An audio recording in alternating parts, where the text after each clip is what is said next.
Hello everyone. So in this lecture we are going to discuss the last chapter of the class 12 organic chemistry, biomolecules. थोड़ी सी theory, थोड़े से structure. So very easy and scoring chapter. So carbohydrates, proteins, vitamins, nucleic acid and enzymes. So these are the topics of this chapter. जिसमें से सबसे बड़ा topic होगा carbohydrates का और सबसे छोटा टॉपिक विटामिन्स एंड एंजाइम्स, फिर न्यूक्लिक एसिड और फिर प्रोटीन्स। तो सबसे पहले हम सबसे छोटे टॉपिक से ही शुरू करते हैं चैप्टर को, विटामिन्स। विटामिन्स कौन कौन से होते हैं? जूनियर क्लासेस में पढ़ा है ए बी सी डी ई के।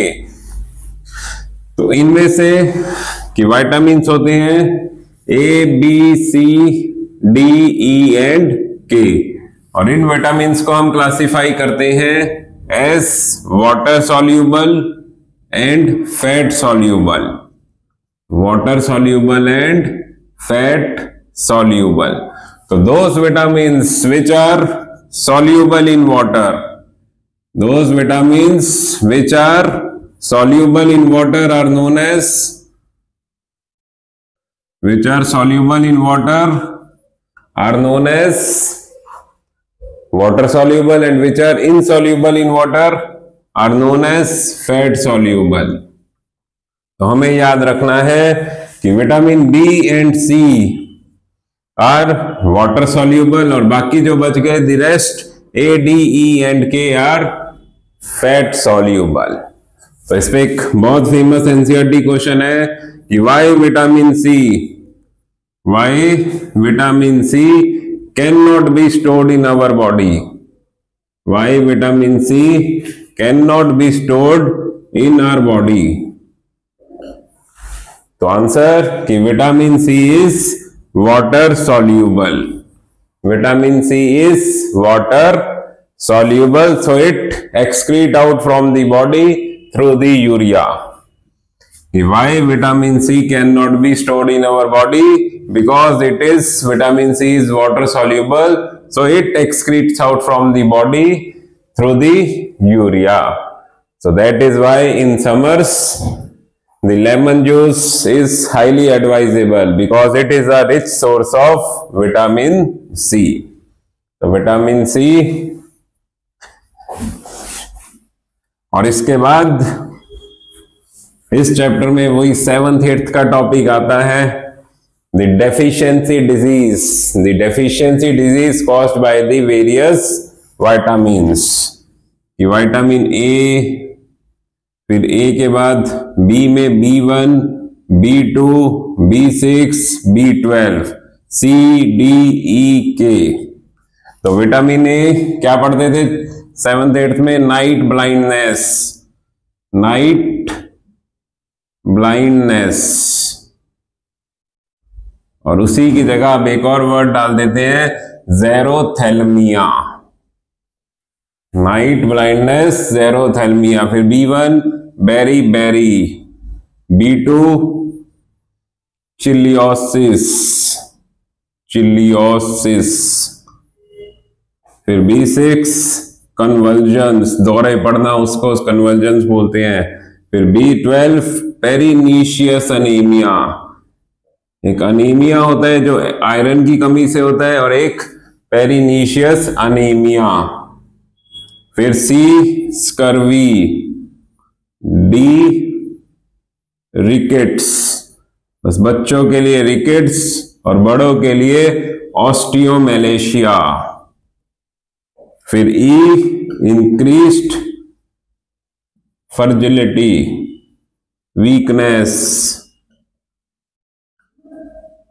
वीकनेस इन मसल्स, और K वही same blood clotting, decrease in blood clotting decrease. So these are the disease which are caused by the deficiency of various vitamins।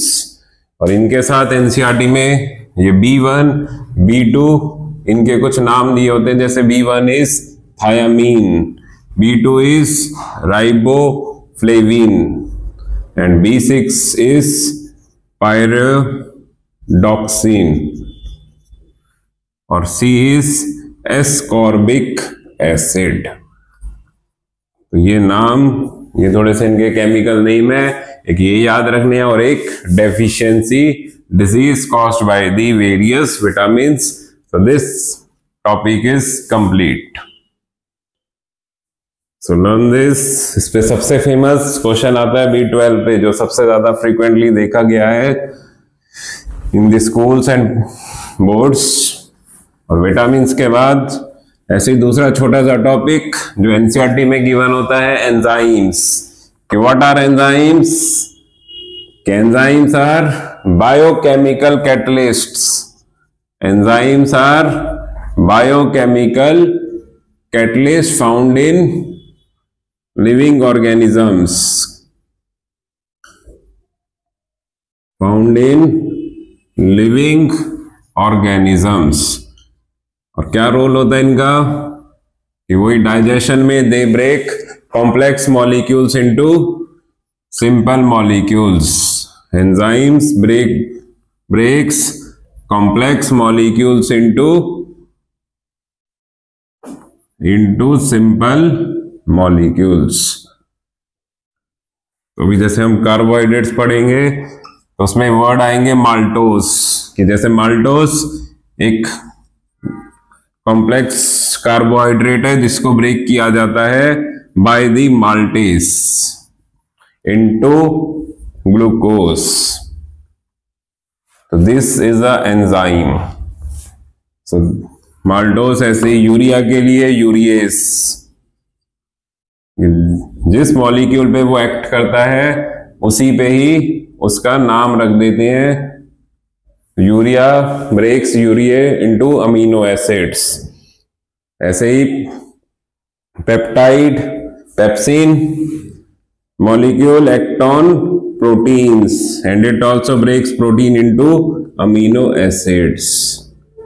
So these are the enzymes, and enzymes are highly specific. Enzymes are highly specific. They act on a particular molecule only. अगर इस molecule के structure में थोड़ा सा भी change आ गया so enzyme will not act on it and they have high reaction rate। बस ये दो प्रॉपर्टीज हमें याद रखनी है कि one molecule of enzyme can act on 1 billion 10⁻⁹ molecules पर मिनट। 10⁻⁹ मॉलिक्यूल्स पर minute. They have high reaction rate. So enzymes, they are highly specific and breaks complex molecules into simple molecules.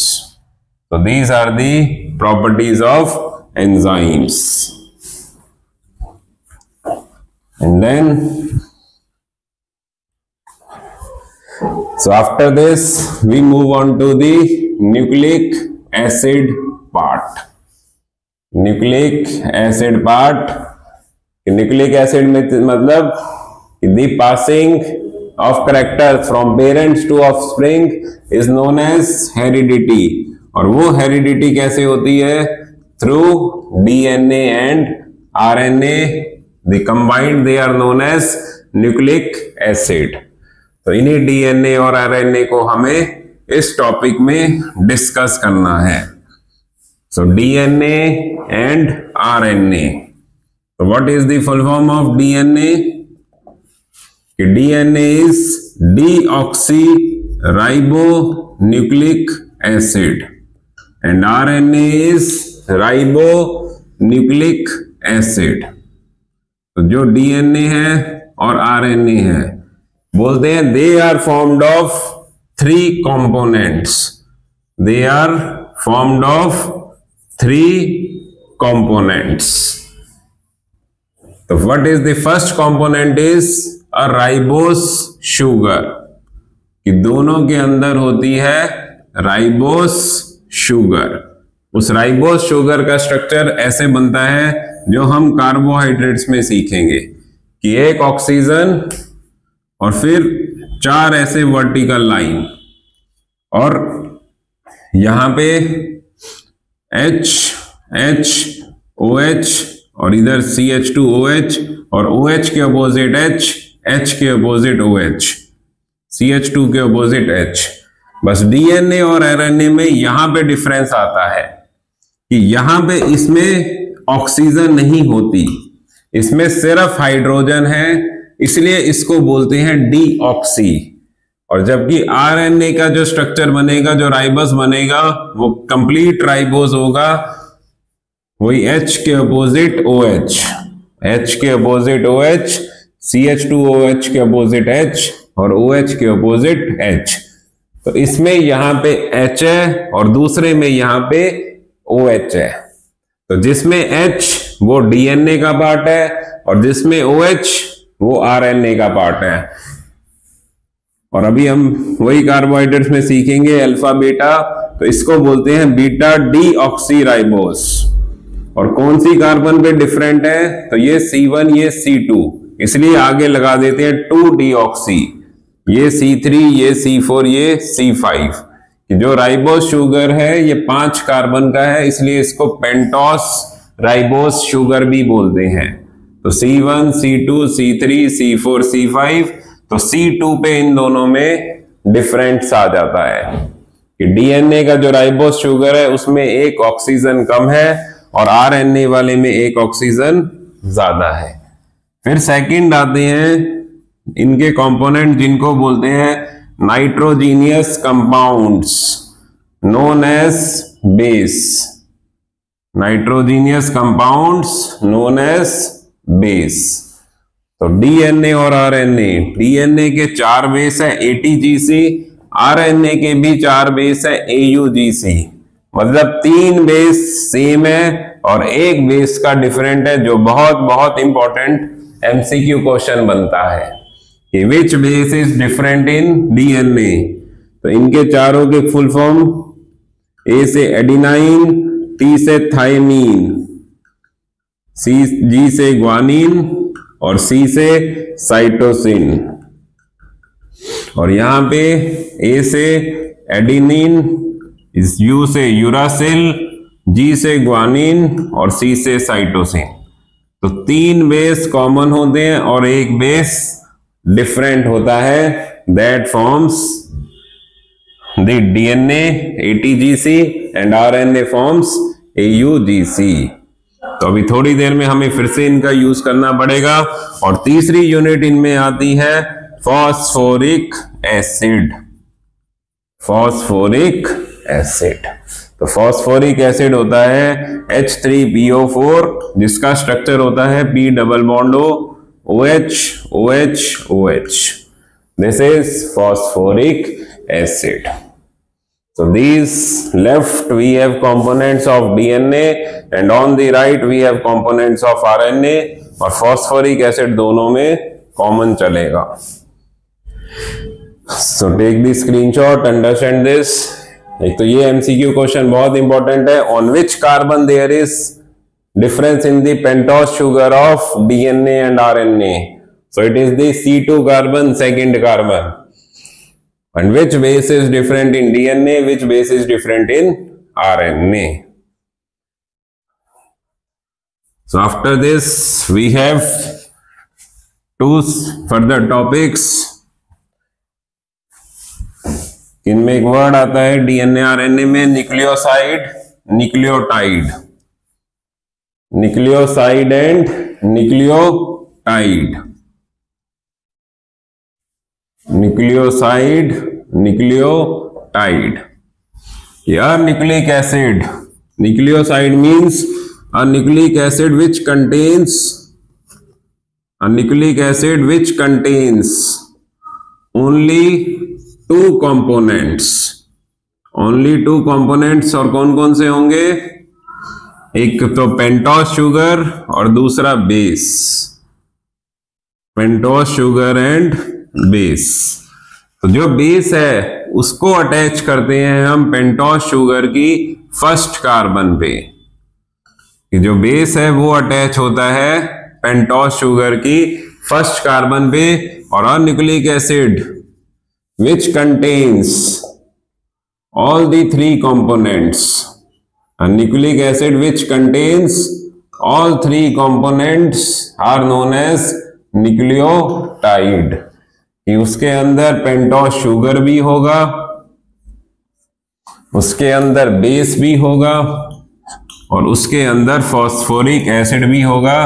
और वो phosphoric acid को ऐसे दिखाते हैं, इसकी दो हाइड्रोजन हटा के O- और एक OH यहां पे अटैच हो गई इसके साथ CH2 के साथ। तो ऐसे करके उसके बाकी सारा स्ट्रक्चर सेम रहेगा। तो जिसमें 2 यूनिट है वो न्यूक्लियोसाइड, जिसमें 3 यूनिट है वो न्यूक्लियोटाइड। और हमें याद रखना है कि जो बेस है वो अटैच होता है फर्स्ट कार्बन पे, और जो फॉस्फोरिक एसिड है, the phosphoric acid attach on 5th carbon. जो फॉस्फोरिक एसिड है वो कौन सी कार्बन पे अटैच हो रहा है? 5th कार्बन के ऊपर। तो न्यूक्लियोसाइड, न्यूक्लियोटाइड। तो हमसे पूछेंगे कि अगर न्यूक्लियोटाइड में पानी डाल दें, या what on which components it will break? So it will break into nucleic acid, nucleotide will break into all the 3 components separately, कि उससे एक राइबोस निकलेगा, तो ये एनसीईआरटी का टेक्स्ट क्वेश्चन है। फिर उससे एक बेस निकलेगा और उससे साथ में फॉस्फोरिक एसिड निकलेगा। When a nucleotide is hydrolyzed, so it breaks into the 3 components जिससे वो बना है। और फिर इनकी लिंकेज आती है कि the linkage between 2 nucleotides is known as phosphodiester linkage. Phosphodiester linkage, the linkage between the 2 nucleotides is known as phosphodiester linkage. बस उसका स्ट्रक्चर केमिस्ट्री में नहीं आता, that is in the biology part. So phosphodiester linkage. और फिर last में एक secondary structure of DNA आता है, secondary structure of DNA and RNA, given by James Watson and Francis Crick. 2 scientist का नाम आता है, James Watson and Francis Crick. तो ये जो स्ट्रक्चर है कि जब भी टीवी में डीएनए वगैरह की एड आती है तो ऐसे ही स्ट्रक्चर शो करते हैं। तो डीएनए और आरएनए, कि डीएनए में कौन कौन से बेस होते हैं? ATGC। तो बोलते हैं A is paired with T, ये चीज फिक्स है, A is paired with T by a double bond, and G is paired with C, G is paired with a triple bond C। और उन बेस को हमें बस यहां पे प्लेस करना होता है, किसी भी ऑर्डर में प्लेस कर दें, T को आगे लिख दें, A को पीछे लिख दें, A को आगे लिख दें, T को पीछे लिख दें, बस ये पेयर सही होना चाहिए। ये पेयर, दीज आर फिक्स्ड, बाकी ऑर्डर वगैरह हम कोई भी शो कर सकते हैं। तो ये पेयर, यही थ्योरी में सबसे इंपॉर्टेंट है कि adenine is paired with thymine, guanine is paired with cytosine, and these pairs are known as complementary pairs. Complementary pairs because A is paired with T, so G is paired with C. कि ये fix है कि अगर A के साथ T है तो G के साथ C है। These pairs are known as complementary pairs. तो ये ड्रॉ करो, फिर इस पे एक क्वेश्चन बताता हूं कैसे क्वेश्चन आता है, एंड देन वी विल, कैसे हमें एक स्ट्रैंड दे दी किसको बोलते हैं? स्ट्रैंड। जैसे यहां पे ए लिख दिया, यहां टी लिख दिया, यहां टी लिख दिया, यहां जी लिख दिया, या फिर सी लिख दिया। तो इसकी बोल दी ड्रॉ दी कॉम्प्लीमेंट्री स्ट्रैंड। इसकी कॉम्प्लीमेंट्री स्ट्रैंड बनाओ। तो वो कैसे बनेगी कि जो ए है, ए के अपोजिट हम लिख देंगे टी, टी के अपोजिट ए, टी के अपोजिट ए, जी के अपोजिट सी, सी के अपोजिट जी। कि ए के अपोजिट टी होगा, जी के अपोजिट सी होगा। वैसे क्वेश्चन आ जाता है इसके ऊपर इन दिस फॉर्म। और ऐसे ही अगर ये आरएनए होगा तो आरएनए में बस टी की जगह क्या आ जाएगा? यू। आरएनए में टी की जगह यू आ जाएगा, बाकी सारा टॉपिक सेम है। फिर लास्ट इसमें आता है types of RNA. Types of RNA. तो इसके 3 टाइप होते हैं, M, T and messenger RNA, transfer RNA and ribosomal RNA. These are the 3 types of RNA। बस इनके फंक्शन वगैरह कुछ हमारे सिलेबस में नहीं है। This is the last line, last paragraph of the NCERT book and the last question of the NCERT book, what are the types of RNA। तो ये हमारे 3 टॉपिक हो गए। फिर इसके बाद थोड़ा सा बड़ा टॉपिक प्रोटीन्स और उससे बड़ा टॉपिक कार्बोहाइड्रेट्स। तो प्रोटीन्स बोलते हैं, proteins are long chain of amino acids. इसलिए प्रोटीन्स को पढ़ने से पहले हमें पढ़ना है अमीनो एसिड्स का topic. What are amino acids. Proteins को डिस्कस करने से पहले थोड़ा सा अमीनो एसिड्स को समझना होता है, फिर उसके बाद प्रोटीन्स। तो अमीनो एसिड्स मतलब एक कार्बन जिस पे एसिड ग्रुप, उसी पे ही NH2 अमीन ग्रुप, एक हाइड्रोजन और एक ग्रुप वेरी करेगा। तो this is the basic structure of amino acid. Amino acid मतलब consisting of amine group and carboxylic acid group. Amine group and carboxylic acid group, उनको बोलते हैं अमीनो एसिड्स। तो इस आर को चेंज करके ऐसे अमीनो एसिड बनाते हैं कि आर की जगह एच आ जाए। अगर आर की जगह एच आ जाए और ये वाला पार्ट तो सबका फिक्स होगा, ये CH NH2, CH NH2, CH NH2, ये तो सब में ही फिक्स है। आर की जगह एच आ जाए तो इससे सबसे पहला अमीनो एसिड बनता है जिसे बोलते हैं ग्लाइसिन। आर की जगह CH3 आ जाए तो इससे दूसरा अमीनो एसिड बनता है जिसे बोलते हैं एलानाइन।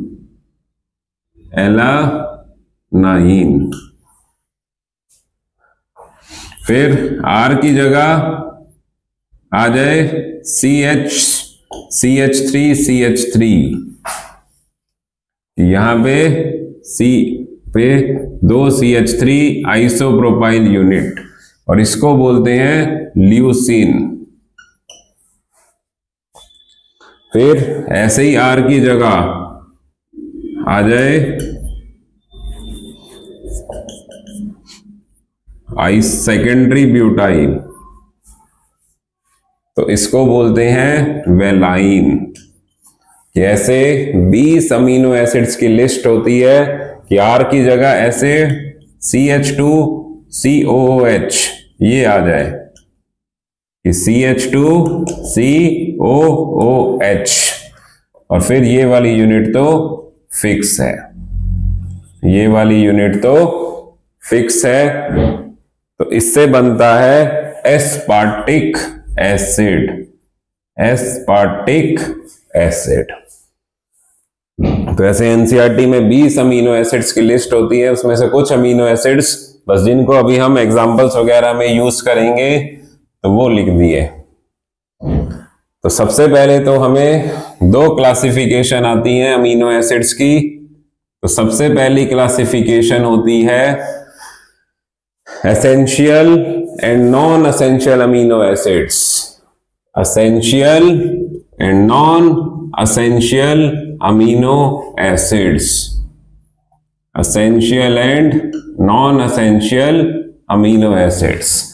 तो कैसे याद करवाता हूं इसको मैं कि 20 अमीनो एसिड्स में से कुछ अमीनो एसिड्स ऐसे होते हैं जो हमारी बॉडी में पहले से हैं और उनकी हमें कोई कदर नहीं है, कि which are already present in body, those amino acids which are already present in body are known as non-essential amino acids।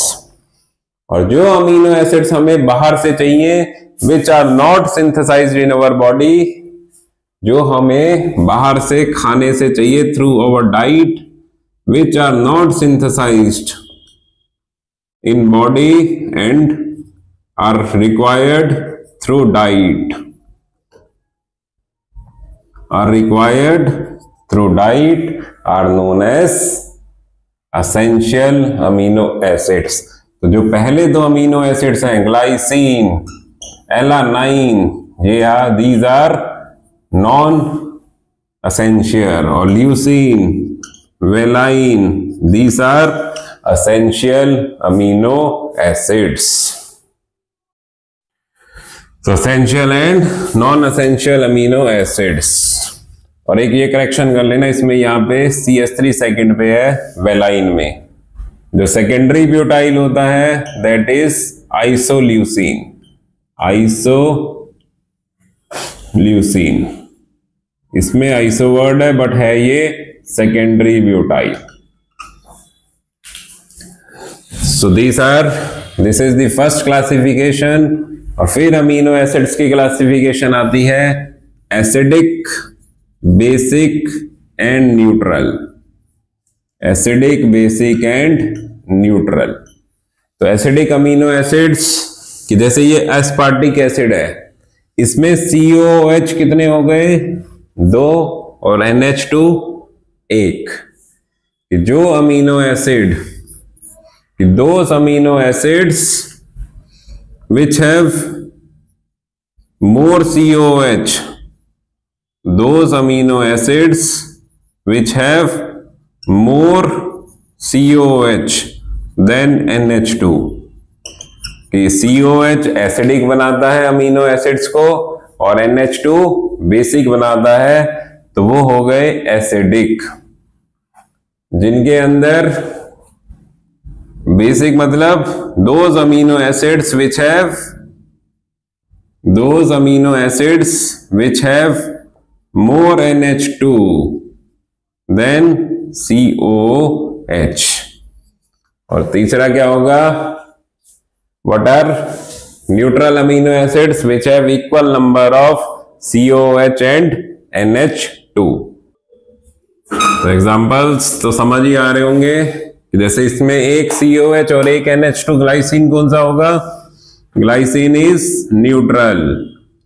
तो जितने भी ये शुरू वाले हैं ग्लाइसिन, एलानाइन, ल्यूसीन, और एक ल्यूसीन जैसा होता है लाइसीन, कि ल्यूसीन न्यूट्रल है और लाइसीन वो बेसिक है।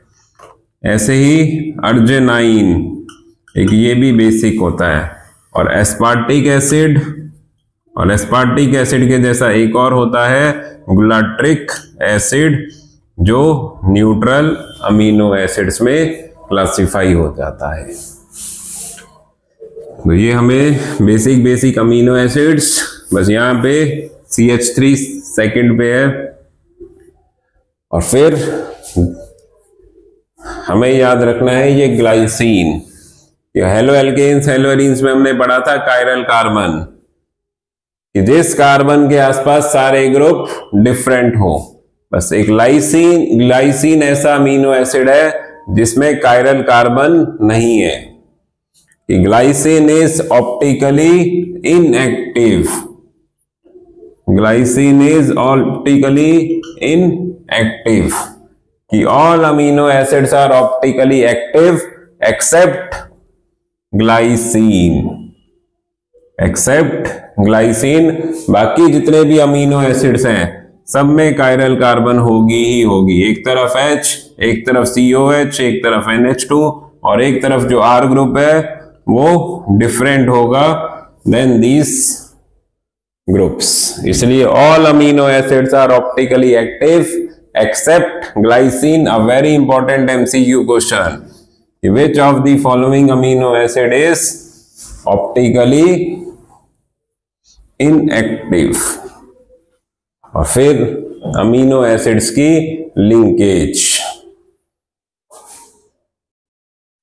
तो linkage between two amino acids, two और मोर अमीनो एसिड्स, जैसे हम दो ग्लाइसिन्स को आपस में अटैच करें कि ग्लाइसिन इज एक कार्बन जिसपे एक तरफ COH, एक तरफ NH2 और दो hydrogen NH2 CH2 C double bond OH कि एसिड को हम ऐसे C डबल बॉन्ड OH।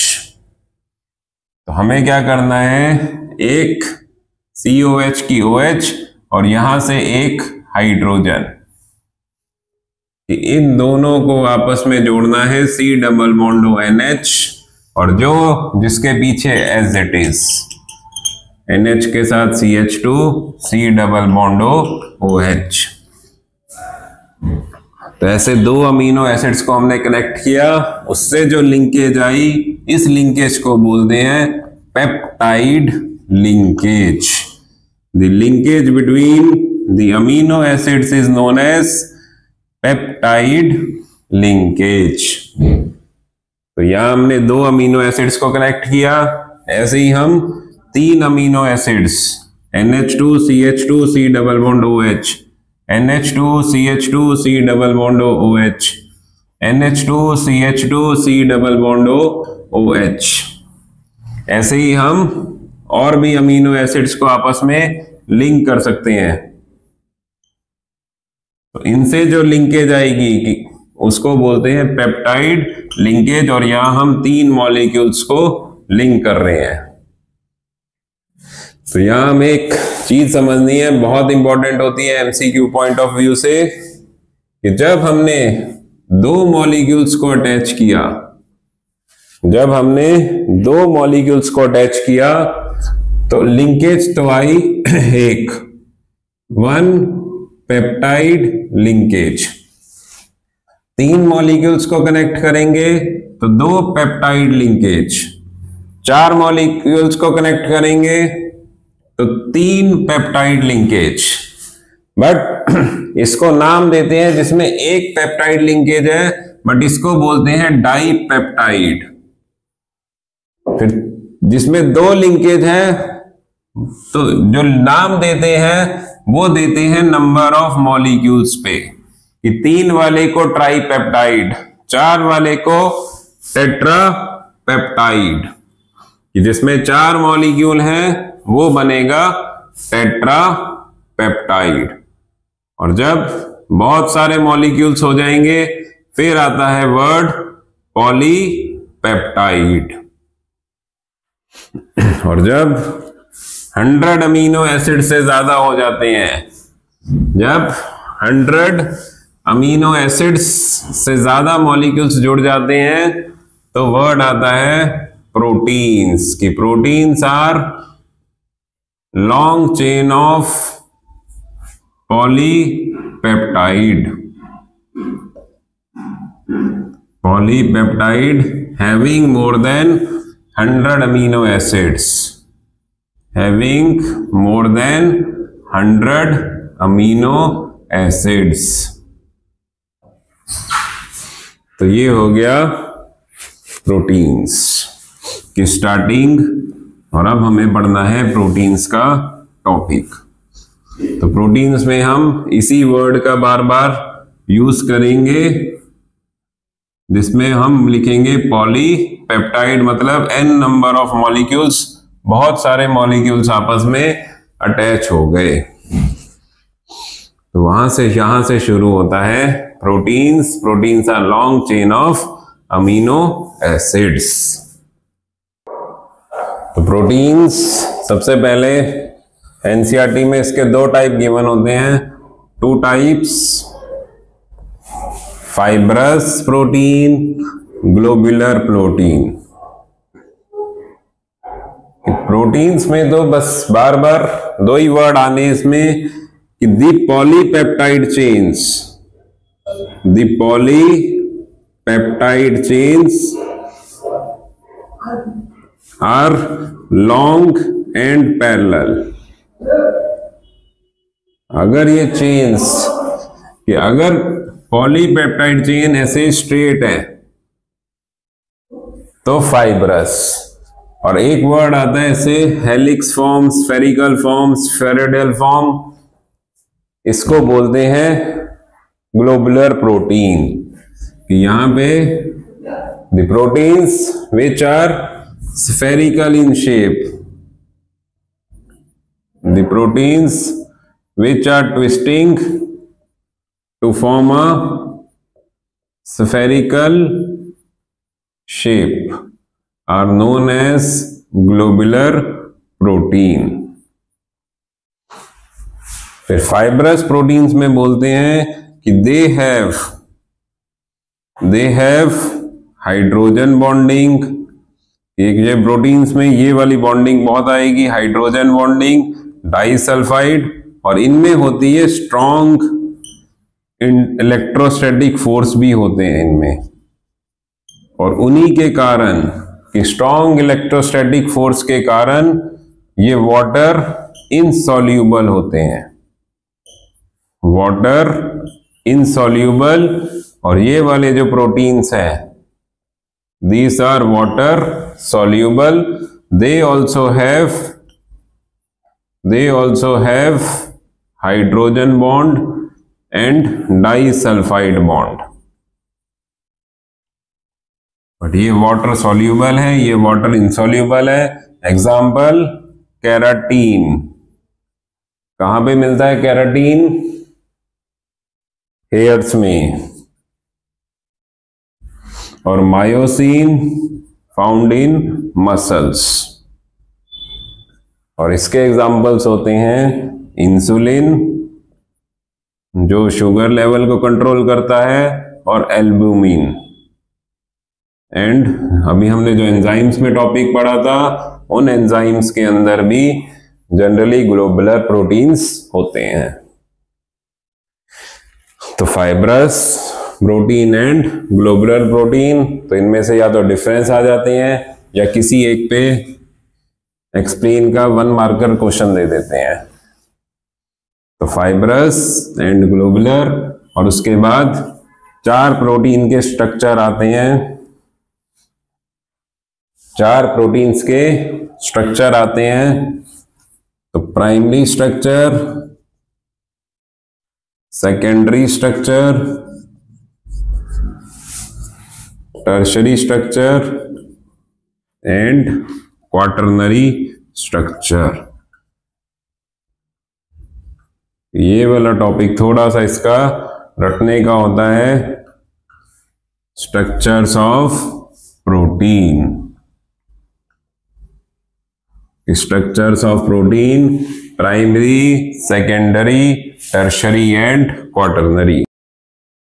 तो ये प्राइमरी मतलब एक straight sequence, the sequence in which amino acids are linked to each other, the specific sequence in which amino acids are linked to each other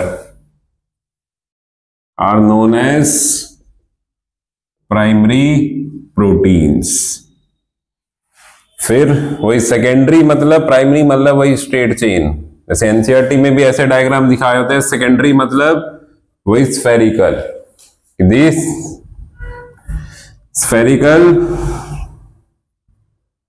structure of protein. The spherical structure of protein because of caused by hydrogen bonding. Hydrogen bonding and disulphide linkage या disulphide bonding. और इस secondary में दो word आते हैं alpha helix and beta pleated. तो ये difference के लिए इंपॉर्टेंट होते हैं। द हेलिक्स इज वही the helix form of protein.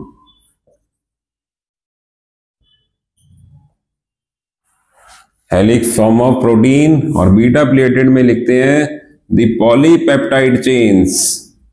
The polypeptide chains are stretched to maximum and then laid side by side. बस थोड़ी सी ये थ्योरी रटनी पड़ती है इस चैप्टर में। एंड लेड और ज्वाइंट साइड बाय साइड। तो ये हो गया सेकेंडरी स्ट्रक्चर। फिर टर्शरी बोलते हैं the further folding of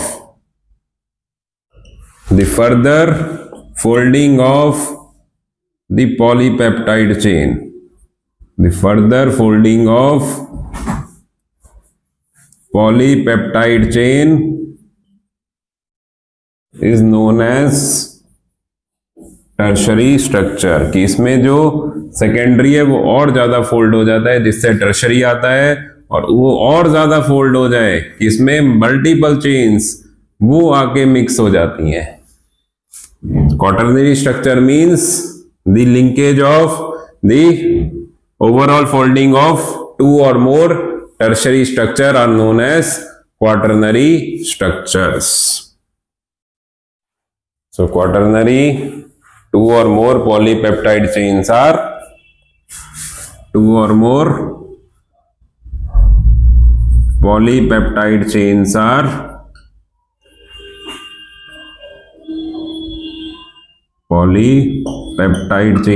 present।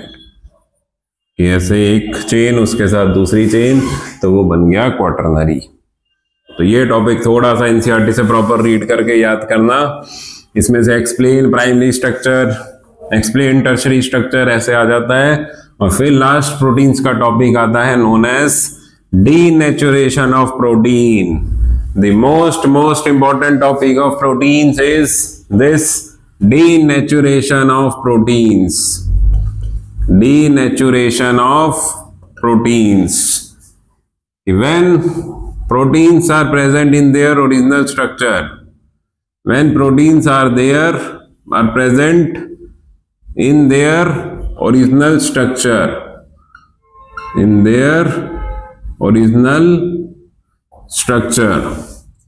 they are known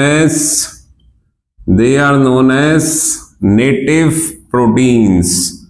They are known as native proteins. And when original proteins are subjected to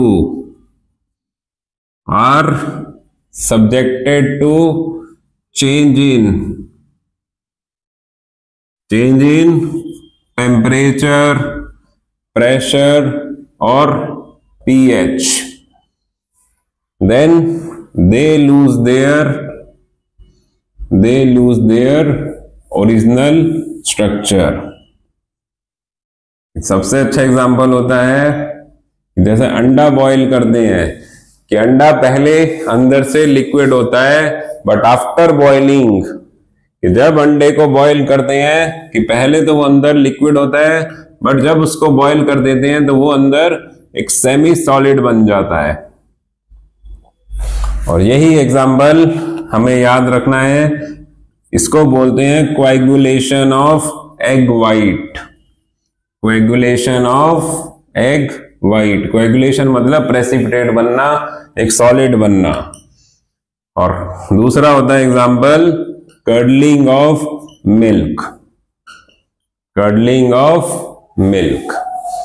and during denaturation बोलते हैं secondary and tertiary structures are broken. During denaturation, 2 degree secondary and 3 degree structures are disturbed.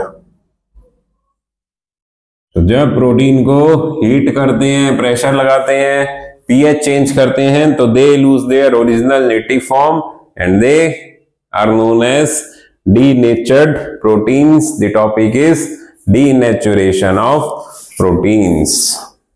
So this completes the protein part. और इसके बाद अब हमें last करना है carbohydrates का part. So after the proteins, the last topic is carbohydrates. Carbohydrates जो सबसे बड़ा टॉपिक है चैप्टर का, तो इसमें थोड़ा सा टाइम लगेगा. कार्बोहाइड्रेट्स, बाकी I will try to cover it as soon as possible, as fast as possible. तो कार्बोहाइड्रेट्स, ये टॉपिक शुरू होता है जैसे हमने वर्ड सुना है ग्लूकोज. ग्लूकोज इज C6H12O6 और ग्लूकोज का ही एक भाई होता है फ्रक्टोज, जिसका फॉर्मूला सेम है. तो दीज आर कार्बोहाइड्रेट्स. अब इन दोनों में क्या डिफरेंस है और कार्बोहाइड्रेट्स क्या होते हैं? तो सबसे पहले इनकी डेफिनेशन होती है ओल्ड डेफिनेशन. इन पहले कार्बोहाइड्रेट्स बोलते थे which contains carbon and water. Carbon and water, और ये दोनों एक ऐसे फिक्स से CxH2O होल 5, कैसे इस X और Y के रेशियो में ये सेम भी हो सकता है, डिफरेंट भी हो सकता है. जैसे ग्लूकोज, ग्लूकोज में अगर हम H और O में से 6 कॉमन ले लें तो क्या आ जाएगा? H2O whole 6. तो पुरानी डेफिनेशन के हिसाब से ग्लूकोज कार्बोहाइड्रेट बनता है. और सुक्रोज C12H22O11, इसको बोलते हैं सुक्रोज. तो इस सुक्रोज में कोई नंबर कॉमन नहीं आ रहा कि H और O में बस क्या कॉमन आएगा? 11. तो 11 कॉमन आएगा, तो ये C12H2O11, ये भी कार्बोहाइड्रेट बन गया. और एक आता है acetic acid. Acetic acid CH3COOH, acetic acid CH3COH, इसमें भी C2H4O2, इसमें भी कॉमन लेते हैं तो इसमें भी कॉमन नंबर आ गया C2H2O होल 2. कि acids are following general formula of carbohydrates. Acids are following general formula of carbohydrates. इसलिए ये ये कार्बोहाइड्रेट्स की ओल्ड डेफिनेशन को छोड़ना पड़ा और फिर एक नई डेफिनेशन बनती है. कि कार्बोहाइड्रेट्स की एक नई डेफिनेशन बनती है because acids are following the general formula of carbohydrates. तो उस डेफिनेशन को समझने के लिए हमें ड्रॉ करनी है, हमें ये ग्लूकोज और फ्रक्टोज, ये दो मेजर हमारे लिए टॉपिक है कार्बोहाइड्रेट्स में. C6H12O6, C6H12O6 कि इन दोनों के स्ट्रक्चर उनको याद रखना है. तो C6H12O6 कि ऐसे शो करते हैं इसको ग्लूकोज को कि 6 कार्बन, इसमें एक एल्डिहाइड ग्रुप, ये C1 और ये C2, C3, C4, C5, इनको हम कार्बन के जैसे नहीं लिखेंगे, बस ये वाले जो पॉइंट है ये इनको रिप्रेजेंट कर रहे हैं. और फिर इसमें H, OH, OH, H, H, OH, H, OH, ये याद रखना है. बस यही अरेंजमेंट, इसी को ग्लूकोज बोलते हैं. इसमें लेफ्ट में ट्रिपल H, एक एल्डिहाइड ग्रुप, एक एल्डिहाइड और 5 एल्कोहल, 1 2 3 4 5। और बीच वाली जो कार्बन है ये सारी कार्बन कायरल इन नेचर होती है, जिसको स्टार से रिप्रेजेंट कर रहे हैं। These carbons are chiral in nature.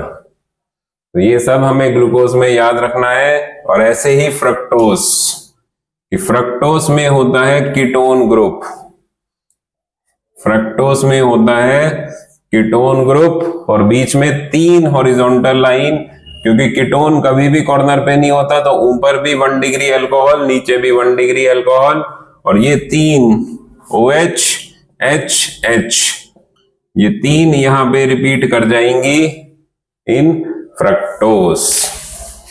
तो ग्लूकोज और फ्रक्टोज इन दोनों के स्ट्रक्चर, और इसमें कितनी कायरल कार्बन है? इसमें है 3 कायरल कार्बन, इसमें 1 कीटोन, 5 एल्कोहल और 3 chiral carbon,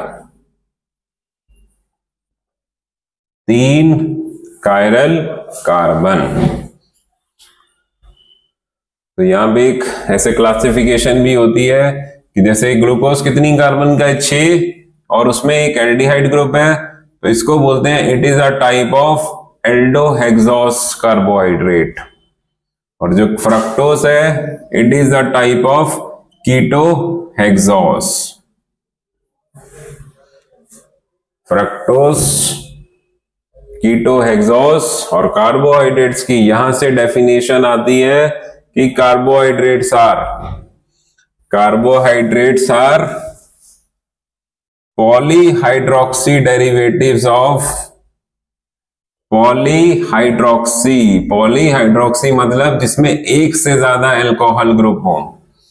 polyhydroxy derivatives of aldehyde and ketone, aldehyde और कीटोन, या तो उसमें एक एल्डिहाइड ग्रुप हो या एक कीटोन ग्रुप हो और साथ में पॉलीहाइड्रोक्सी। तो ग्लूकोज, फ्रक्टोज। तो जो सबसे पहला द फर्स्ट कार्बोहाइड्रेट बनता है, जो फर्स्ट कार्बोहाइड्रेट बनता है वो बनता है 3 कार्बन का, 3 कार्बन का, जिसमें से सेकंड वाली को हम ऐसे लिखेंगे नहीं, बस ऊपर एल्डिहाइड, नीचे CH2OH और H और OH, इसको बोलते हैं ग्लिसराल्डिहाइड, ग्लिसराल्डिहाइड।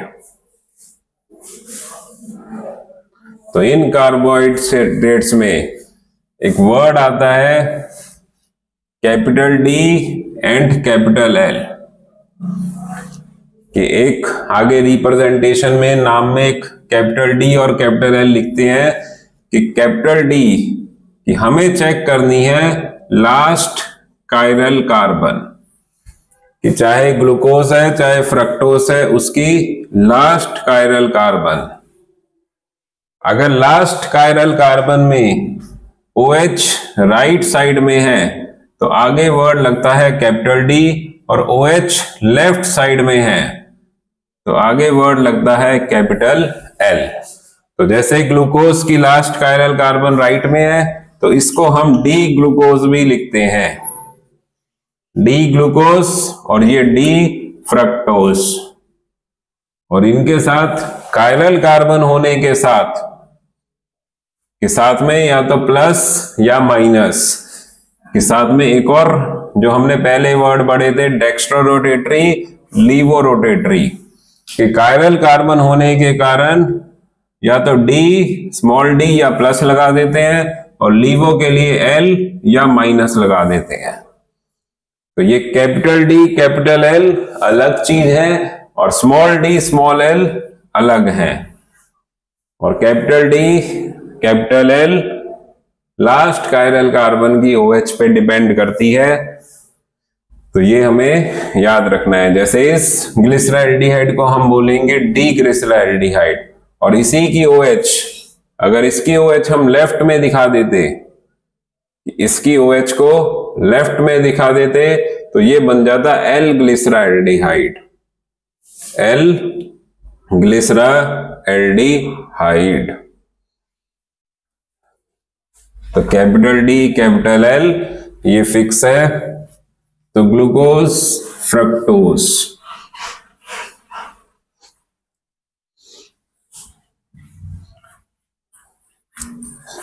तो इस चैप्टर में इनकी क्लासिफिकेशन आती है कि कार्बोहाइड्रेट्स आर पॉलीहाइड्रोक्सी डेरिवेटिव, और उस कार्बोहाइड्रेट्स में क्लासिफिकेशन एक वर्ड यूज करते हैं मोनोसैकराइड, मोनोसैकराइड, फिर डाइसैकराइड, डाइसैकराइड, फिर ओलिगोसैकराइड और फिर पॉलीसैकराइड। तो व्हाट इज मोनोसैकराइड? जैसे डाइसैकराइड क्या होते हैं उससे अच्छा समझ आता है कि C12H22O11 ये बोलते हैं सुक्रोस। इस सुक्रोस में जब वाटर डालो तो ये एक ग्लूकोज और एक फ्रक्टोज में टूट जाता है, ग्लूकोज एंड फ्रक्टोज। कि जो डाइसैकराइड है वो किसमें ब्रेक हो गया? ग्लूकोज और फ्रक्टोज में। तो इसका मतलब ये कितने कार्बोहाइड्रेट से मिलके बना हुआ है? 2। जो हाइड्रोलिसिस पे, on hydrolysis gives 2 carbohydrates are known as disaccharides। और ग्लूकोज फ्रक्टोज इनमें पानी डालने से ये फर्दर ब्रेक नहीं होते। जैसे अभी हमने फर्स्ट शुरू में राइबोस पढ़ा था, वो राइबोस भी एक पेंटोस शुगर, वो भी एक मोनोसैकराइड है। तो ग्लूकोज, ग्लैक्टोज ये भी एक मोनोसैकराइड है, फ्रक्टोज भी एक मोनोसैकराइड है। डाइसैकराइड सुक्रोज के साथ माल्टोस, लैक्टोस वो हम पढ़ेंगे। और जो 3 to 10 मॉलिक्यूल्स में ब्रेक होते हैं, breaks to give 3 to 10 molecules, वो होते हैं ओलिगोसैकराइड। और जो बहुत सारे molecules, n number of molecules में टूटते हैं, वो होते हैं पॉलीसैकराइड। तो हमें इनको पढ़ना है, मोनोसैकराइड, डाइसैकराइड एंड पॉलीसैकराइड। बस फिर ये चैप्टर खत्म। तो सबसे पहला मोनोसैकराइड। तो मोनोसैकराइड में ग्लूकोज और उस ग्लूकोज का स्ट्रक्चर और उसकी कुछ रिएक्शन। मोनोसैकराइड में ग्लूकोज का स्ट्रक्चर हम पढ़ चुके हैं, बस वही स्ट्रक्चर हमें बनाना है और उस ग्लूकोज की रिएक्शंस करनी है। कि सबसे पहले रिएक्शन ऑफ ग्लूकोज आती है। तो इस ग्लूकोज की 6 reaction, C double bond OH, NCERT में इसकी 6 रिएक्शन दे रखी हैं और बीच में H OH OH H H OH H OH। तो सबसे पहली रिएक्शन हम इसकी करेंगे HI रेड फॉस्फोरस के साथ। HI रेड फॉस्फोरस एक ऐसा रिड्यूसिंग एजेंट है जो सारे फंक्शनल ग्रुप को खत्म करके बस ग्लूकोज की एक सिंपल चेन दे देता है। ग्लूकोज की एक सिंपल चेन आ जाएगी जिसको बोलते हैं N-हेक्सेन।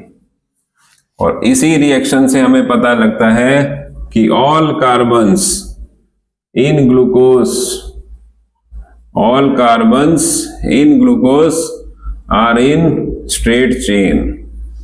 कि इसी से हमें पता चल रहा है कि जो सारी कार्बन है ग्लूकोज की वो स्ट्रेट चेन में होती हैं।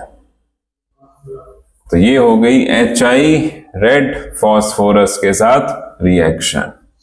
फिर दो ऑक्सीडाइजिंग एजेंट से इसकी रिएक्शन आती है ब्रोमीन वाटर, एक है ब्रोमीन वाटर और एक है HNO3। ब्रोमीन वाटर को बोलते हैं वीक ऑक्सीडाइजिंग एजेंट और HNO3 को बोलते हैं स्ट्रॉन्ग ऑक्सीडाइजिंग एजेंट। तो इन दोनों से क्या होगा, ये जो एल्डिहाइड है और 1 डिग्री अल्कोहल है, कि ब्रोमीन वाटर एल्डिहाइड को एसिड बना देगा, बाकी सारा स्ट्रक्चर एज इट इज, बस यहां पे एसिड आ जाएगा, बाकी सारा स्ट्रक्चर एज इट इज। और जो स्ट्रॉन्ग ऑक्सीडाइजिंग एजेंट है वो ऊपर भी एसिड नीचे भी एसिड, और बीच वाला स्ट्रक्चर सारा सेम रहेगा, HOH OHH HOH HOH। कि ब्रोमीन वाटर से एल्डिहाइड का एसिड बन गया और HNO3 से ऊपर भी एसिड नीचे भी एसिड। ब्रोमीन वाटर वाले को ग्लूकोनिक एसिड और इसको सैक्रिक एसिड। तो फिर एक रिएक्शन आती है aspirin formation type, CH3 C double bond O C double bond O CH3। जब इसको हम सैलिसिलिक एसिड में डालते थे ये बीच में से टूट जाता था और अल्कोहल से रिएक्ट करता था, कि ये स्ट्रक्चर में जो एल्डिहाइड है वो तो एसिडिस रहेगा, और जो अल्कोहल है HOH, इसके 5 मॉलिक्यूल रिएक्ट करेंगे और H की जगह C double bond O CH3, HOH OHH HOH HOH। तो जितने भी ये H हैं अल्कोहल के साथ सब हट गए C double bond O CH3, C double bond O CH3, C double bond O CH3, और सेकंड वाली यहां पे भी C double bond O CH3, और इसको बोलते हैं ग्लूकोज। कितने एसीटेट आ गए, 5, तो पेंटा एसीटेट, ग्लूकोज पेंटा एसीटेट। एक H हट जाती है, एक H हट जाती है और एक C double bond O CH3, जिससे 42 ग्राम मास बढ़ जाता है, और इंटू 5 210 ग्राम या 210 U एक मॉलिक्यूल का मास बढ़ गया। ये एक मॉलिक्यूल के रिस्पेक्ट में 210 U मास बढ़ जाता है। और फिर दो रिएक्शन आती है इसकी एल्डिहाइड कीटोन एसिड्स के साथ, एक HCN उस चैप्टर से और एक NH2OH अमोनिया डेरिवेटिव। कौन सा होता था ammonia derivative? Oxime. Ammonia derivative में यहां से H2 हटती है और एल्डिहाइड की O, तो यहां पे H, बाकी सारा स्ट्रक्चर सेम रहेगा, बस वो अभी मैं लिख नहीं रहा। और HCN से H जाएगी O पे और CN आएगी कार्बन पे, और जो H है वो अपनी जगह और बाकी सारा स्ट्रक्चर सेम, जिसको हम बोलते थे साइनोहाइड्रिन। तो ये 6 रिएक्शन बहुत बहुत इंपॉर्टेंट रिएक्शन है। इनमें से एक तो बहुत चांस होते हैं आने के, right the reaction of D glucose with HCN, D glucose with bromine water with HNO3। So do it, note it, practice it, revise it. So this is the reaction of glucose. Okay, अभी बताया था glucose जैसे C12H22O11 कि उस पे enzyme आ जाए invertase. कौन सा एंजाइम? कि सुक्रोज पे C12H22O11 उस पे इन्वर्टेस एंजाइम आ जाए तो उससे बन जाता है ग्लूकोज। कि ग्लूकोज और फ्रक्टोज, तो ऐसे इनकी प्रिपरेशन हो सकती है ग्लूकोज एंड फ्रक्टोज की। तो ये हमारा मोनोसैकेराइड्स का रिएक्शन पार्ट खत्म हुआ। अब इसके बाद ये जो स्ट्रक्चर हमने बनाया ग्लूकोज का, इसको बोलते हैं ओपन चेन स्ट्रक्चर। इसको कौन सा स्ट्रक्चर बोलते हैं? Open chain structure. और इस स्ट्रक्चर की कुछ लिमिटेशन है, इस स्ट्रक्चर की कुछ लिमिटेशन है जिनके कारण अभी हमें एक सीखना है इनका साइक्लिक स्ट्रक्चर। बस वही साइक्लिक स्ट्रक्चर, बस उसी को कंटिन्यू करेंगे और वो चैप्टर का एंड करेगा। तो लिमिटेशन ऑफ ओपन स्ट्रक्चर कि although glucose has aldehyde group it does not give 2,4-DNP test या 2,4-DNP reaction.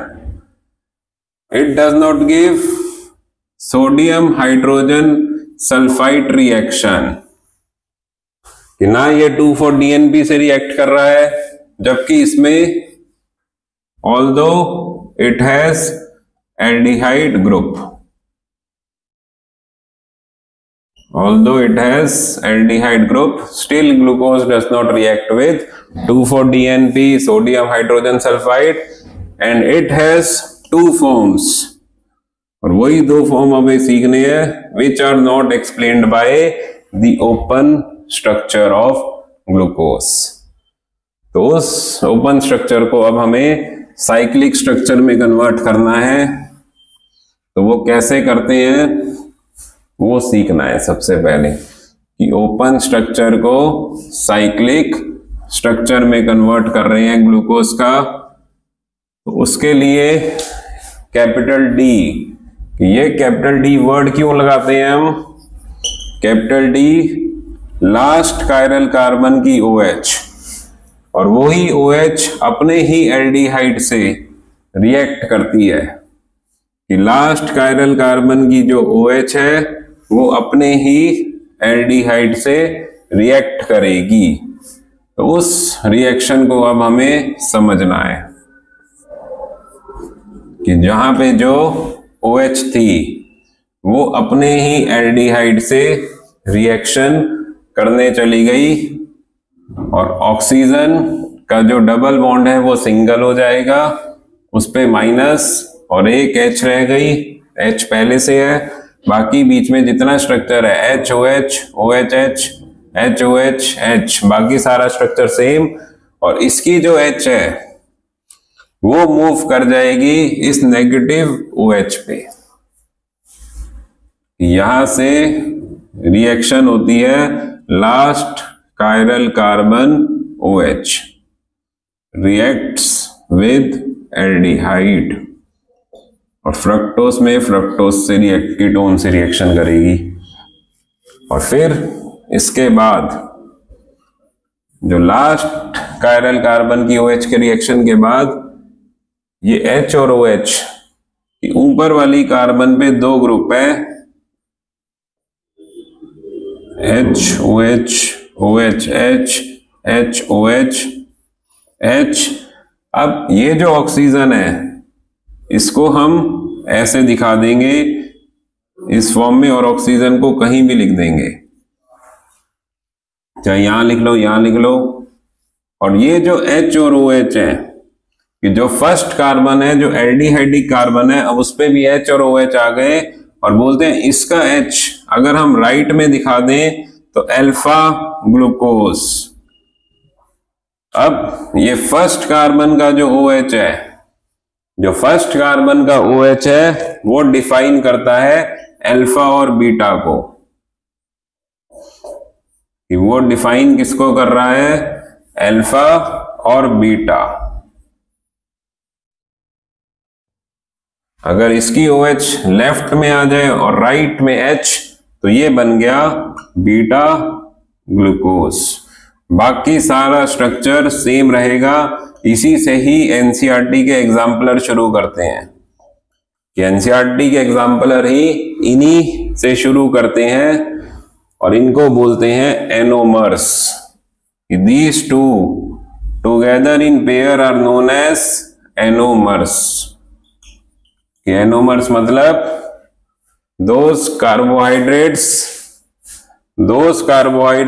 which differ on position of H and OH on first carbon for aldehyde, बाकी first carbon ही लिखा होता है, और second carbon for ketone. For fructose second carbon बन जाएगा। तो विच differ on position of H and OH। तो ऐसे ही हमें क्वेश्चन में पूछ लेंगे कि which are the two anomers of glucose. तो बस ये H और OH का डिफरेंस होगा, बाकी पूरा स्ट्रक्चर दोनों का सेम चलेगा। ये MCQ क्वेश्चन होता है एग्जाम्पलर में, इसलिए ये थोड़ा सा समझना है। बस यही ट्रिकी पार्ट है इस कार्बोहाइड्रेट्स का। और फिर इनको कन्वर्ट करते हैं साइक्लिक फॉर्म में, कि अब इन्हीं अल्फा बीटा को हम एक और फॉर्म में दिखाते हैं, जिसको बोलते हैं हैवर्थ प्रोजेक्शन। तो उस प्रोजेक्शन के लिए इनको ऐसे जैसे साइक्लिक फॉर्म में ऐसे शो करते हैं,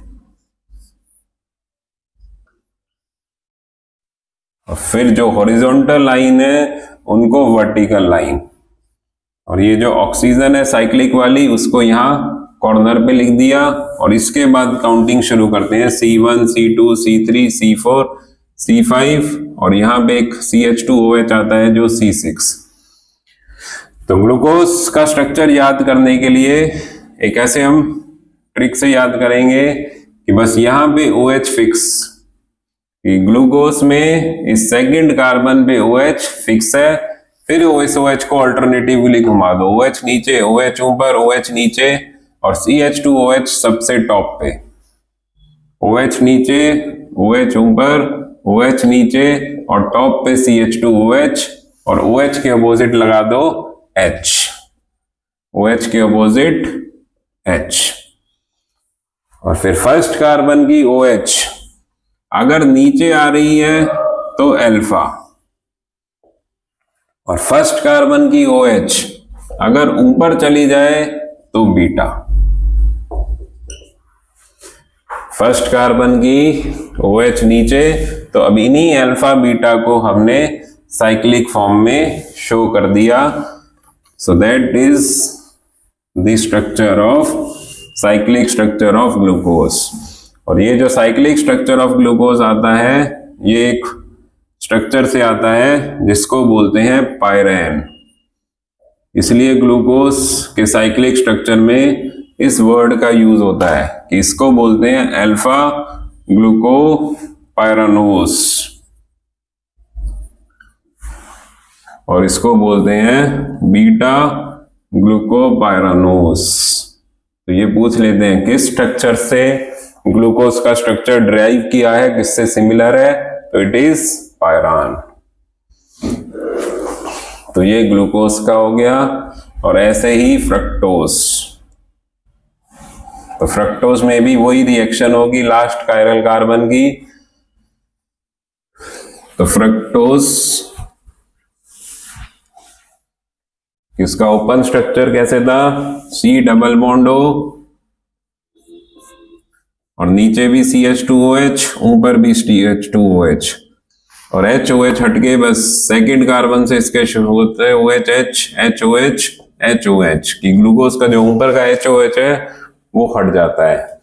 और फिर इसके साइक्लिक स्ट्रक्चर, तो ग्लूकोज के साइक्लिक स्ट्रक्चर साइक्लोपेंटेन की फॉर्म में होते हैं, कि साइक्लोपेंटेन हम ऐसे बनाते हैं, पर इसकी ये जो दो आर्म्स है इनको थोड़ा सा हम बेंड कर देंगे ऐसे अंदर की तरफ, और फिर इस पे वर्टिकल लाइंस। तो वही रिएक्शन पार्ट बस वही वैसे ही है सेम जैसे ग्लूकोज में हुआ था, वो हम अभी शो नहीं कर रहा। और फिर अल्फा और बीटा, और यहां ऑक्सीजन फिक्स। तो फ्रक्टोज में दो CH2OH है, दो CH2OH है।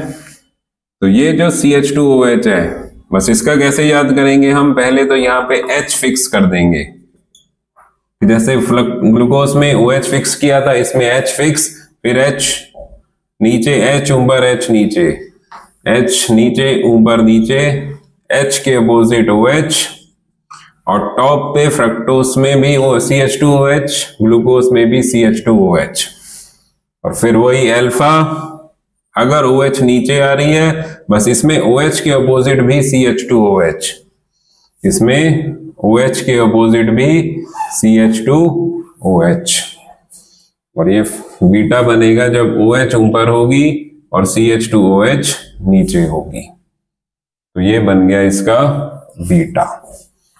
और इसमें जो C1 है, ये CH2OH वाली कार्बन ये C1 होती है, तो ये वाली जो पॉइंट वाली कार्बन है ये बनेगी C2, फिर C3, C4, C5 और C6।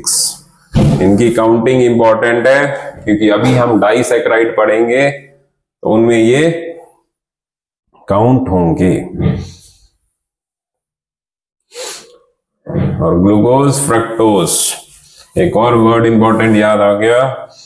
इनमें हमारे सिलेबस में दो वर्ड आएंगे, reducing sugar and non reducing sugar. Non reducing sugar, तो those carbohydrates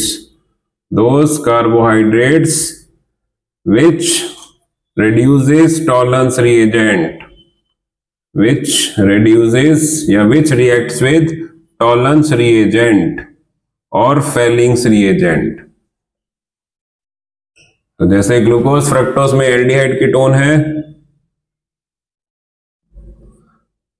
तो इसलिए कि वैसे तो सिर्फ एल्डिहाइड ही टॉलन से रिएक्ट करता है, कीटोन टॉलन से रिएक्ट नहीं करता, बट यहां पे एक एक्सेप्शन टॉटोमेरिज्म होने के कारण जो इनकी साइक्लिक फॉर्म बनी कि जो ग्लूकोज और फ्रक्टोज दोनों ही रिड्यूसिंग होते हैं। ग्लूकोज और fructose both are reducing sugars, और जो नहीं रिएक्ट करते, नहीं रिड्यूस कर सकते, वो नॉन रिड्यूसिंग शुगर। तो glucose, fructose are reducing sugars, जबकि फ्रक्टोज में कीटोन ग्रुप है बट फिर भी वो रिड्यूसिंग है, वो ड्यू टू टॉटोमेरिज्म। और एक जो दूसरी चीज जो इसका साइक्लिक स्ट्रक्चर है वो आता है फ्यूरान से। फ्यूरान की 5 कार्बन की साइक्लिक रिंग, 1 ऑक्सीजन और 2 डबल बॉन्ड, इसलिए इसको बोलते हैं अल्फा फ्रक्टोफ्यूरानोस, और उसको बोलते हैं बीटा फ्रक्टोफ्यूरानोस। तो यहां पे हमारा मोनोसैकराइड खत्म होता है। बस इन्हीं ग्लूकोज के स्ट्रक्चर्स को यूज करके हमें अब डाइसैकराइड और पॉलीसैकराइड वो पढ़ना है, बस फिर चैप्टर खत्म। तो डाइसैकराइड और पॉलीसैकराइड, डाइसैकराइड्स कि हमारे सिलेबस में 3 डाइसैकराइड्स आते हैं, sucrose, maltose and lactose. Sucrose, maltose and lactose तीनों के फॉर्मूले सेम है, C12H22O11, C12H22O11, C12H22O11। बस इनको अब हमें 2 मोनोसैकराइड से जोड़ना है। तो सुक्रोज बनता है alpha glucose beta fructose, maltose बनता है 2 अल्फा ग्लूकोज का। जैसे हम 2 अल्फा ग्लूकोज बनाए, 2 अल्फा ग्लूकोज, तो अल्फा ग्लूकोज मतलब यहां पे OH फिक्स, फिर OH नीचे, OH ऊपर, OH नीचे और CH2OH ऊपर। कि ग्लूकोज में नीचे OH फिक्स, फिर OH ऊपर, OH नीचे और CH2OH ऊपर, और OH के अपोजिट H, OH के अपोजिट H। अच्छा, यहां CH2OH, OH नीचे ऊपर, नीचे ऊपर, और फिर अल्फा मतलब यहां पे OH फिक्स, OH नीचे आ रही है, और माल्टोस में C1 C4 कि लेफ्ट वाले की C1 की OH और राइट वाले की C1, C2, C3, C4, इन दोनों की OH OH में से एक H2O हटा दो और इन दोनों को आपस में कनेक्ट कर दो, तो ये बन गया माल्टोस। लेफ्ट वाले की C1 की OH और राइट वाले की C4 की OH, इन दोनों को हटा के इन दोनों कार्बोहाइड्रेट्स को, मोनोसैकेराइड्स को लिंक कर दिया और इस लिंकेज को नाम देते हैं ग्लाइकोसिडिक लिंकेज। Glycosidic linkage. तो ये बन गया माल्टोस। ऐसे ही सुक्रोज, फिर वही अल्फा ग्लूकोज, अल्फा ग्लूकोज। तो OH नीचे फिक्स, फिर OH ऊपर, OH नीचे, CH2OH ऊपर, OH के अपोजिट H, और फिर अल्फा मतलब OH नीचे, H ऊपर। और बीटा फ्रक्टोज, फ्रक्टोज होता है साइक्लोपेंटेन की फॉर्म में, और फ्रक्टोज में क्या फिक्स करना है यहाँ पे H, H नीचे, H ऊपर, H नीचे, H के अपोजिट OH, और स्टॉप पे CH2OH, और बीटा में OH ऊपर, CH2OH नीचे। और सुक्रोज में हमें कनेक्ट करना है C1 C2 को, लेफ्ट वाले की C1 और राइट वाले की C2। तो फ्रक्टोज में ये C1 होती है और वो C2, और इन दोनों की OH और OH, इन दोनों से कनेक्ट करना है H2O हटा के, और एक ऑक्सीजन बीच में कॉमन आ जाएगी। तो this is glycosidic linkage in sucrose, in maltose, और ऐसे ही लैक्टोस। लैक्टोस बनता है बीटा ग्लूकोज, ये राइट में एक बीटा ग्लूकोज। तो बीटा ग्लूकोज मतलब ग्लूकोज में यहां तो OH फिक्स है, OH के अपोजिट H, और बीटा मतलब OH ऊपर, H नीचे। और जो राइट वाला ग्लूकोज है बीटा ग्लूकोज, इसको कन्वर्ट करते हैं बीटा ग्लैक्टोज में, बीटा ग्लैक्टोज में। तो उसको करने के लिए जो ये फोर्थ कार्बन C4, इसकी H और OH को इन्वर्ट कर दो, H और OH को क्या कर दो, इन्वर्ट। यहाँ OH नीचे, OH ऊपर, OH नीचे आनी चाहिए थी, बट OH ऊपर और H नीचे। बाकी सारा स्ट्रक्चर सेम रहेगा। और फिर वही C1 C4, इन दोनों को लिंक करना है, C1 की OH और C4 की OH, इन दोनों को ऐसे क्रॉस में लिंक कर देंगे, तो दिस इज लैक्टोस। तो ये 3 डाइसैकेराइड है, सुक्रोज, माल्टोस, लैक्टोस। तो सुक्रोज, माल्टोस, लैक्टोस। तो सुक्रोज में अभी हमने पढ़ा था रिड्यूसिंग एंड नॉन रिड्यूसिंग। तो रिड्यूसिंग होते हैं जिनमें ग्लूकोज की C1OH एंड फ्रक्टोज की C2OH अगर प्रेजेंट हैं, कि कोई भी एक प्रेजेंट है तो रिड्यूसिंग, और दोनों एब्सेंट हो जाएं, कि जैसे इसमें ग्लूकोज में C1 की OH है तो ये रिड्यूसिंग है, इसमें भी है, ये भी रिड्यूसिंग है। बट फ्रक्टोज में ग्लूकोज की C1 की OH और फ्रक्टोज की C2 की OH दोनों खत्म हो गई, तो sucrose is non reducing sugar. तो सुक्रोज इज नॉन रिड्यूसिंग, बाकी सब रिड्यूसिंग है। This is important for MCQ। तो सुक्रोज पे एक ये चीज आती है। बाकी 2 कार्बोहाइड्रेट्स की linkage is known as glycosidic linkage, और एक सुक्रोज में लास्ट वर्ड आता है इन्वर्ट शुगर का, कि sucrose is invert sugar.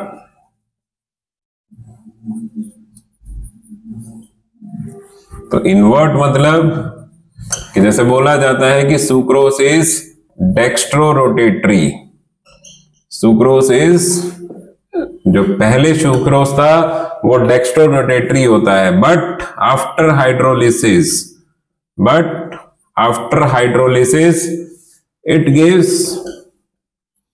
it gives alpha glucose and beta fructose, and overall the solution becomes levorotatory. Overall the solution becomes levorotatory. जो sucrose है कि वो सुक्रोस खुद लाइट को क्लॉकवाइज घुमाता था, बट जब उसको हाइड्रोलाइज कर दिया, उसमें पानी डाल दिया, तो जो अल्फा ग्लूकोस और बीटा फ्रक्टोज बने, उन दोनों की जो ओवरऑल पावर है वो एंटी क्लॉकवाइज लीवोरोटेटरी की ज्यादा हो गई और डेक्स्ट्रोरोटेटरी की कम हो गई। तो लाइट की रोटेशन की डायरेक्शन इन्वर्ट हो गई, इसलिए सुक्रोज इज इन्वर्ट शुगर। कि जिस डायरेक्शन में सुक्रोज लाइट को घुमाता है, उसके जो रिजल्टेंट होते हैं उनसे अपोजिट डायरेक्शन हो जाती है, सो सुक्रोज इज इन्वर्ट शुगर। और फिर डाइसैकेराइड के बाद लास्ट आता है चैप्टर में पॉलीसैकेराइड।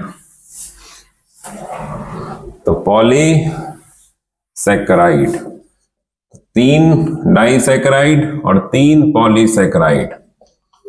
तो सबसे पहला स्टार्च, फिर सेल्यूलोज एंड फिर ग्लाइकोजन। स्टार्च, सेल्यूलोज, बस इनके स्ट्रक्चर ना डाइसैकेराइड के ज्यादा इंपॉर्टेंट है बोर्ड्स में, ना पॉलीसैकेराइड के, बस किस किस से मिलके बनते हैं वो हमें याद करना है। कि स्टार्चेज बोलते हैं chain of alpha glucose. Starch is chain of alpha glucose. तो अभी हम पूरा अल्फा ग्लूकोज नहीं बनाएंगे, बस जिसकी लिंकेज हो रही है। जैसे अभी हमने C1 C4 की लिंकेज सीखी थी, वही लिंकेज यहां पे होगी। बस माल्टोस में 2 जुड़ रहे थे, अब इसमें 2 से ज्यादा n number of molecule, C1 C4 C1 C4, ये आपस में ऐसे अटैच होते जाएंगे और उससे आ जाएगा स्टार्च। और इस स्टार्च की 2 फॉर्म होती हैं, एक अमाइलोज और एक होती है अमाइलोपेक्टिन। तो ये बहुत इंपॉर्टेंट 2 वर्ड है, अमाइलोज एंड अमाइलोपेक्टिन। तो इन दोनों में क्या डिफरेंस है कि अमाइलोपेक्टिन में जो C1 C4 है वो तो हो ही रही है, उसके साथ बोलते हैं कि ऐसे 2 चेन C1 C4 की 2 चेन आपस में लिंक कर जाएंगी थ्रू C1 C6। तो C1 मतलब ये वाली OH और C6 मतलब जो टॉप की OH होती है CH2OH, ये भी आपस में जुड़ जाएगी, जिससे इसमें ब्रांचिंग आ जाती है। तो ये स्ट्रेट चेन होता है अमाइलोज, और जो अमाइलोपेक्टिन है वो ब्रांच्ड स्ट्रक्चर होता है। इसमें हाइड्रोजन ज्यादा है, हाइड्रोजन बॉन्डिंग ज्यादा होने से वाटर सॉल्यूबल है, और अमाइलोपेक्टिन वाटर इनसॉल्यूबल होता है। तो ये इन दोनों में मेजर डिफरेंस है कि स्टार्च की जो अमाइलोज फॉर्म है इसमें सिर्फ C1 C4 linkage, glycosidic linkage होती है, और अमाइलोपेक्टिन में C1 C4 and C1 C6। Amylopectin में C1 C4 and C1 C6 glycosidic linkage होती है। ऐसे ही हम सेल्यूलोज फाउंड इन प्लांट्स, बस इसमें बीटा ग्लूकोज की चेन बना दें, चेन ऑफ बीटा ग्लूकोज, तो वो बन जाएगा सेल्यूलोज। और ग्लाइकोजन फाउंड इन एनिमल्स, कि जो हम अपना खाना स्टोर करते हैं in form of glycogens found in animals similar to amylopectin. जो ऊपर अमाइलोपेक्टिन बना हुआ है बस उसी के जैसा होता है, बस इट इज मोर ब्रांच्ड, बस उससे ज्यादा ब्रांचिंग होती है इसमें, तो वो बन गया ग्लाइकोजन। तो ये 3 पॉलीसैकेराइड हो गए, तो monosaccharide, glucose, fructose, disaccharide, starch, और सुक्रोज, माल्टोज, लैक्टोज, और polysaccharide, starch, cellulose and glycogen. So this completes biomolecule chapter। बस ऐसे डायरेक्ट क्वेश्चन आते हैं इसके कि what are the hydrolysis product of maltose. तो माल्टोज किस किस से मिला था? Alpha glucose. बस ये चीजें इंपॉर्टेंट है, structures are not much important. बाकी करो बिल्कुल, बोर्ड्स में एग्जाम्पलर में क्वेश्चन है तो आ सकते हैं एग्जाम में। तो this is Saurabh Arora signing off Chem 3D Mind Catalyst।